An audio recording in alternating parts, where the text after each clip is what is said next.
Boom! What's up, Overcome Army? It is Monday. It is that first day of the week to get back on track, guys. I don't care how off course you got. I don't care how bad your weekend was. I don't care what is going on.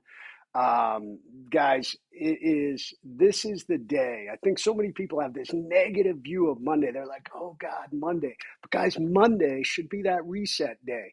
You can have fun on the weekend. There's nothing wrong with that. But Sunday, you should take some time. It doesn't have to be a lot, 20, 30 minutes, and you can plan, take a look at what things can I get done this week.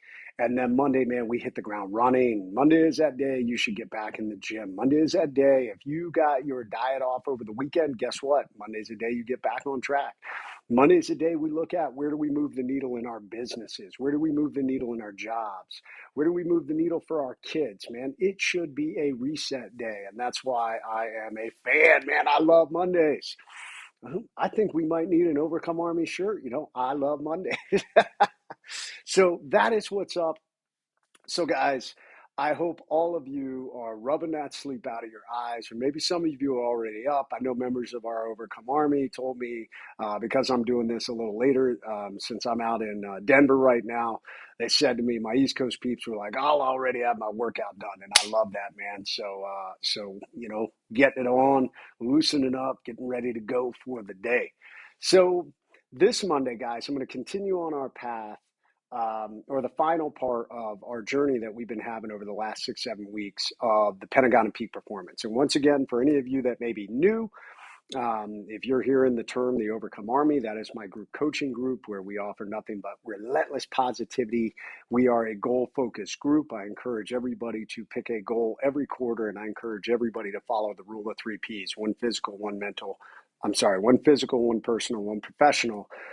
Every day, those little micro goals that we do every day to keep us balanced and have a mindset of goal setting, goal accomplishment, goal setting, goal accomplishment. That is how peak performers stay at the top of their game.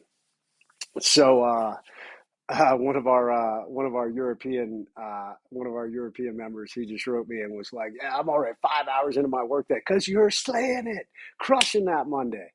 So anyway, so we are going to continue on the last leg of the Pentagon of Peak Performance. That's 5 key areas that I believe all leaders need to be balanced. And if you're new, if you've never read any of my books or heard anything I talk about, those 5 key areas are: number one, physical leadership. It is the foundation of everything we do. Sleep, nutrition, fitness. If you take care of this body, this machine you run around in, it will pay dividends on everything in your life. You will handle stress better. You will have more energy. You will have a greater immune system that can fight off all these nasty diseases that are out there.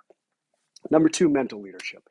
How do you educate yourself constantly? How do you challenge your beliefs? We live in a day and age where we're fed the information that we want to hear, and it does nothing to challenge your beliefs or educate you better. It only further reinforces a belief system that you may have led yourself down this road. And I think it's critical in this day and age. We should be critical thinkers. We should challenge everything you hear, especially in the media or in social media. You should question it. You should question it, and if it's too good to be true, it probably is not true, and you should question it. So you should surround yourself with good people, and you should get out of your comfort zone. That's mental leadership. Number 3 is emotional leadership, how we manage our emotions.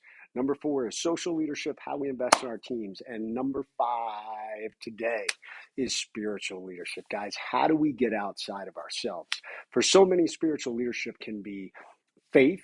And I am a big proponent of faith. And for me, faith plays a part for me. I know not everybody that matters. Or some people struggle with faith. And guess what? I struggle with faith at times. It's something, I frequently speak in churches. And what I talk about is the struggle with faith. Faith is a tough thing, man. It is a tough thing. But if you don't believe in faith, or you don't have a religious belief system, there's nothing wrong with that. But what I highly encourage you is to have something that gets you outside of yourself, whether it is meditation, whether it is time by yourself, deep thinking. It could be breathing exercise, it could be yoga. But the number one thing, and this is what we're going to talk about today in spiritual leadership, is perspective. Guys, Perspective is the most powerful thing I feel like you can have, the most powerful tool in your toolbox for spiritual leadership, because I think we've lost perspective in this life. There's so many people. We have been blessed to live in a pretty comfortable society if you live here in America, or if you live in a first world country. And I've been all over the world. I have been to some pretty devastating third world countries that are plagued by massive poverty, that are torn by war, that have all kind of sinister, evil people lurking everywhere that take advantage of the people through violence, intimidation, um, sexual slavery, all kinds of different things. And thankfully, we don't have that on a grand scale here in most first world countries. Not, but it's easy for us to get caught up in all the little mundane things and suddenly to feel sorry for ourselves, like, oh, my car broke down. You should be thankful you have a car. Or, oh, my cell phone was broken. Or, oh, I'm struggling to make ends meet with my current job. We should be thankful you have a job. I mean, perspective allows us to look at things. It can always be worse, guys. And that is what is critical about this life. And that's the big power of spiritual leadership, at having perspective. I want you, it's so funny because I fly all the time. I mean, you guys know that follow me know I'm always on air on flights. I mean, I have been.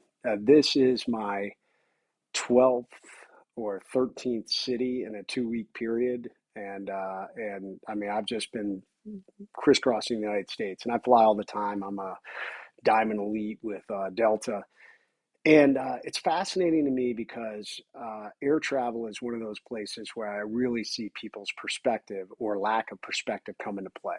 And so often when I'm on a flight, I will watch individuals, when things start to go wrong, slowly start to melt down. And you see their emotional leadership is failing, their mental leadership is failing, their social leadership is failing, and their spiritual leadership is definitely failing. And if they had better physical leadership, they probably would be handling the stress better. So they're failing across the board. And it's so funny to me because when I watch this happen, and I watch people that are dealing with all of this. And usually it ultimately ends up and, maybe a flight is canceled. I know there was a lot of cancellations yesterday with Southwest, anybody who was flying Southwest. And when I watch all this happen, I watch people start to reach this meltdown point. And, uh, and especially if it happens when you're on the flight, like if they got you onto the flight, but you can tell that there were issues. So the tension is already there, the stress is already there, and you've been waiting and waiting and waiting. And suddenly that announcement comes across a loudspeaker. Ladies and gentlemen, I apologize, but we couldn't get the flux capacitor to work. So we're going to have to deplane all of you, and you're going to have to go to the service desk and rebook.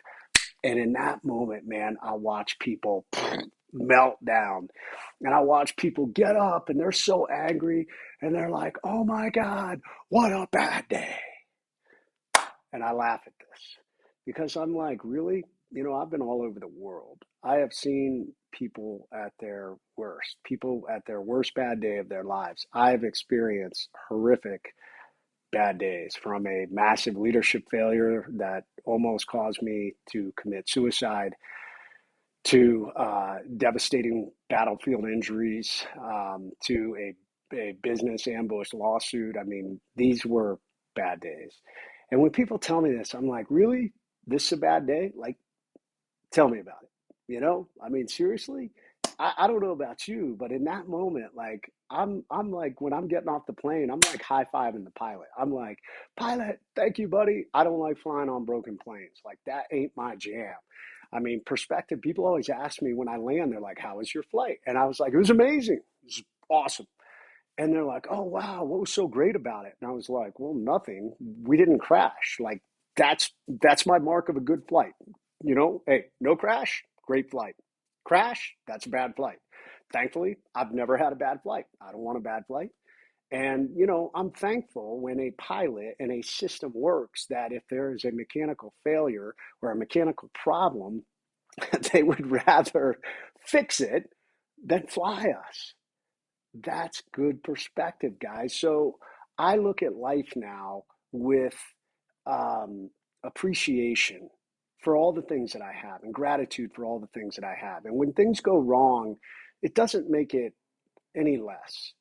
It doesn't make it suck any less, but it gives me perspective and appreciation that I'm still here. I'm still breathing. Any day I wake up and I'm alive and I'm taking a breath is a gift. I've come so close to death so many times. I mean, last year I got super sick, for a short period. They thought I had cancer. And I was terrified that I was going to check out again, like this was going to be it. And now, once again, I came out of it. They figured out what was wrong with me, parasite and a blood disorder, and I am significantly better. So once again, man, I am living and I'm still alive. And it's up to me to make a difference with my life. So I have a motto now: no bad days. Like every day I wake up is a good day. And it's up to you and me to make it a great day. So on this Monday muster, guys, build some stronger spiritual leadership. Whatever you do, if you've got nothing else, get a little bit better perspective for this life. There are so many people, there are billions of people on this planet. And I guarantee there are hundreds of millions that have it worse than you, no matter what's going on. Even at the highest levels of life ambushes, there are individuals that are going through so much worse than you are. So take a step back, take a breath, and think about how this is a horrific situation that I'm going through, but how can it make me better? And if it's a little schedule disruption, like something as dumb as a plane trip, lighten up, man. Lighten up. You will get to where you need to go. So what if your schedule got disrupted? At the end of the day, take it as a gift, take it as a challenge, drive forward, and there's no bad days. Good days and great days. That's all. You may have hard days, you may have tough days, but that perspective will make all the difference so that you'll have no bad days. So, guys, that is this Monday muster. So, on this Monday, incorporate that. Try and get that out of your vocabulary. We're so trite about it. Everybody just says, oh my God, I had a bad day. When really, evaluate that. If you really had a bad day, it should be a major life ambush, something that will forever leave physical, mental, emotional, or deep financial scars on you. So that's what's up. That's this Monday muster, guys. Build that perspective. Eliminate that term, bad days, out of your vocabulary. It should be, hey, no bad days, good days, great days.